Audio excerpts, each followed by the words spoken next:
It's getting toasty in here.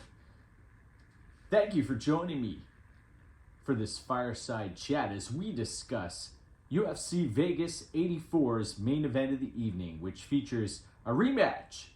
Magomed Ankalaev taking on Johnny Walker. We saw what went down in Abu Dhabi inside of the larger octagon. We saw a flying knee attempted by Johnny Walker, and the evasiveness of Magomed Ankalaev was on full display. Even those few inches made a big difference. And as the deeper the fight went, you saw Magomed Ankalaev take Johnny Walker down to the mat and subsequently land a illegal knee.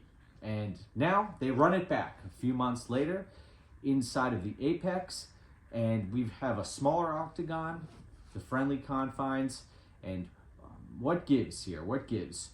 Magomed Ankalaev riding a 9-fight winning streak headed into this matchup. And you've seen Johnny Walker, athletic specimen, massive reach, very tall for the division. And one thing about Johnny Walker, though, he's a bit of a straw man out there. One strike and he could come tumbling down. And in this spot, I see these odds, and Magomed Ankalaev, extremely heavy, a heavy favorite. And here you have to look out for the aggressiveness of Magomed Ankalaev. I believe that he has a fire lit under him, no pun intended. This is a grudge match, and the stakes are high. You look at Magomed Ankalaev, he was on the cusp of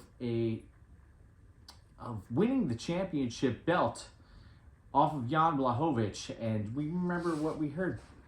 Joe Rogan was told by Jan Blachowicz, give the man his belt. And what ended up happening? It was a draw, and now you have the no contest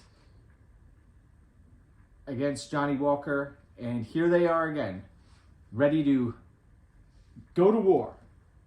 And you look up and down Johnny Walker's resume, right? He has the victory over Anthony Smith, victory over Paul Craig, impressive, and the victory over Iwan Kudalaba by submission, I might add. So he's pulling out some new tricks here and there, the 3-fight winning streak. But then you watch Johnny Walker's fight against Jamal Hill, left a lot to be desired, was folded like an accordion in that matchup. Thiago Santos, he went 5 rounds in that matchup, and couldn't pull the trigger.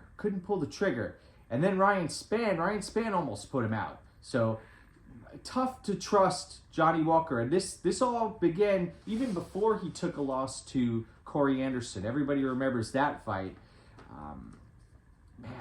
I believe that, who was it? Corey Anderson, who was saying, levels, there are levels. So Ankalaev, you look up and down his record. We know he's got a 9-fight winning streak, and his sole loss is that loss to Paul Craig, where he ended up tapping to the triangle choke.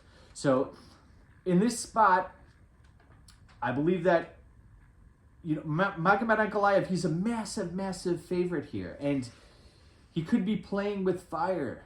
He could be playing with fire against Johnny Walker here. It's a dangerous spot. Johnny Walker could end the fight at any given moment, and we've seen Magomed Ankalaev be a bit gun shy against Thiago Santos. He got rocked in that fight, and he didn't come out as aggressive as we've seen him fight in the past. And that fight was 5 rounds as well. So now he's got 5 rounds here inside of a smaller octagon. I have concerns about Magomed Ankalaev, although I consider him the best light heavyweight on planet Earth. Anybody can crumble if they're caught by a knee or a heavy strike from another 205-pound fighter.